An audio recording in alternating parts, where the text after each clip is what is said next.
China दुनिया की सबसे बड़ी क्रिश्चियन पॉपुलेशन वाली कंट्री बन सकती है। ये बात हम नहीं कह रहे हैं, बल्कि ये पर्ड्यू यूनिवर्सिटी के prominent sociologist of religion doctor Fenggang Yang के प्रोजेक्शंस हैं। और कई इंटरनेशनल डेमोग्राफिक रिपोर्ट्स की भी माने तो 2030 तक चाइना में क्रिश्चियंस की पॉपुलेशन 247 मिलियन यानी करीब 24.7 करोड़ के आसपास पहुंच सकती है। 2030 में चाइना इस दुनिया का सबसे बड़ा क्रिश्चियन देश होगा। मालूम क्यों? आपको लगता है अमेरिका होगा, किसी को लगता है यह देश होगा। चाइना इस दुनिया का सबसे बड़ा क्रिश्चियन देश होगा।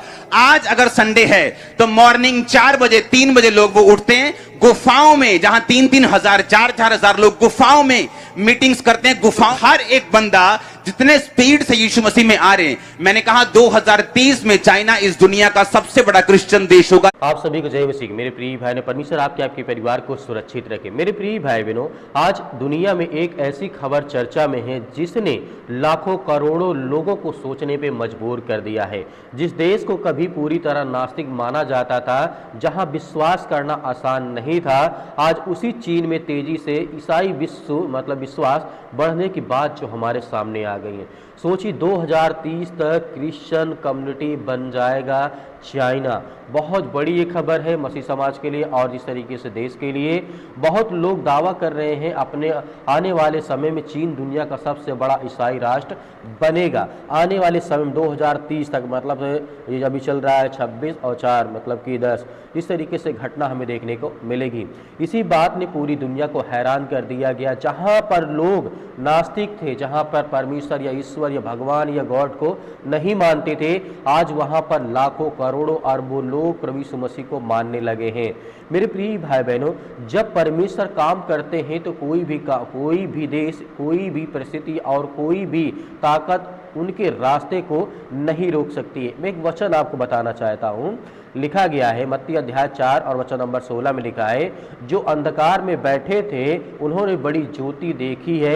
इसका मतलब है जो अभी तक परमेश्वर को नहीं मानते थे, आज दुनिया में कई हिस्सों में लोग परमेश्वर की ओर लौट रहे हैं। मुश्किल परिस्थितियों के बीच भी लोग बाइबल पढ़ रहे हैं, यीशु के बारे में जानना चाहते हैं, अपने जीवन में शांति पाना चाहते हैं और विश्वास की ओर बढ़ना चाहते हैं। तो वहीं चीन बहुत आगे बढ़ चुका है। काफ़ी ज़्यादा नास्तिक होने के बाद भी, कम्युनिटी होने के बाद भी वहां पे हमें देखने को मिलता है। मैं आपको वीडियो दिखाना चाहता हूं, वीडियो देखिए, उसके बाद हम बात करते हैं। चाइना दुनिया की सबसे बड़ी क्रिश्चियन पॉपुलेशन वाली कंट्री बन सकती है। ये बात हम नहीं कह रहे हैं, बल्कि ये पर्ड्यू यूनिवर्सिटी के prominent sociologist of religion doctor Fenggang Yang के प्रोजेक्शंस हैं। और कई इंटरनेशनल डेमोग्राफिक रिपोर्ट्स की भी माने तो 2030 तक चाइना में क्रिश्चियंस की पॉपुलेशन 247 मिलियन यानी करीब 24.7 करोड़ के आसपास पहुंच सकती है। 2030 में चाइना इस दुनिया का सबसे बड़ा क्रिश्चियन देश होगा। मालूम क्यों? आपको लगता है अमेरिका होगा, किसी को लगता है यह देश होगा। चाइना इस दुनिया का सबसे बड़ा क्रिश्चियन देश होगा। आज अगर संडे है तो मॉर्निंग 4 बजे 3 बजे लोग वो उठते हैं गुफाओं में, जहां 3-3 हजार 4-4 हजार लोग गुफाओं में मीटिंग्स करते हैं। गुफाओं, हर एक बंदा जितने स्पीड से यीशु मसीह में आ रहे हैं, मैंने कहा 2030 में चाइना इस दुनिया का सबसे बड़ा क्रिश्चियन। आपने वीडियो देखा है। कहा जाता है कि चीन में बहुत से लोग गुप्त रूप से प्रार्थना सभाओं में शामिल होते। कई जगहों पर विरोध के बावजूद लोग प्रभु यीशु मसीह पर विश्वास करना नहीं छोड़ते हैं। जैसे आए दिन मसीह समाज को सताया जाता है या मारा जाता है, पीटा जाता है।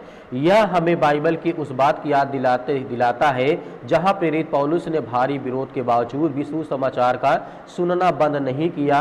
उन्हें जेल में डाला गया, उन्हें मारा गया, लेकिन परमेश्वर का वचन फैलता ही गया। इसीलिए बाइबल कहती है, स्वर्ग और पृथ्वी टल जाएंगे परंतु मेरी बातें कभी नहीं टलेंगी। यह परमेश्वर का वचन कहता मत्ती अध्याय 24 के 35 में लिखा गया है। आज चाहे दुनिया कितनी ही बदल जाए, परमेश्वर का कार्य रुकने वाला नहीं है। जब लोग सोचते हैं कि विश्वास मतलब खत्म हो जाएगा, मतलब कि तभी परमेश्वर नए लोगों के दिलों को छूना शुरू कर देता है, उन्हें आशीषित करता है, उन्हें बरकत देता है। शायद यही कारण है कि आज पूरी दुनिया में चीन में बढ़ती ईसाई विश्वास की चर्चा हो रही है। लेकिन याद रखें, सच्चा परमेश्वर केवल देश बदलने के लिए नहीं आता है, वो आपके जीवन, आपका घर, आपको इंसानी रूप से बदलना चाहता है, आपके दिल को बदलना चाहता है। इसीलिए परमेश्वर आपको बदलता है और उस देश के हालात को भी बदलता है। आज जिस तरीके जरूरत केवल एक बात की है, विश्वास बनाए रखने की आवश्यकता है, क्योंकि परमेश्वर अभी भी दुनिया में काम कर रहे हैं, और जहां परमेश्वर काम करते हैं वहां असंभव भी हमारे जीवन में संभव हो जाता है, होने लगता है। तो मेरे प्रिय भाई, आप क्या सोचते हैं जिस तरीके से आज ये खबर हमारे सामने निकल कर आई है? कहीं न कहीं आज जो लाखों करोड़ों लोग जो नास्तिक थे, जो परमेश्वर को नहीं मानते थे, आज वो मानने लगे हैं। 2030 तक बहुत बड़ा चीन में हमें खबर देखने को मिलेगी।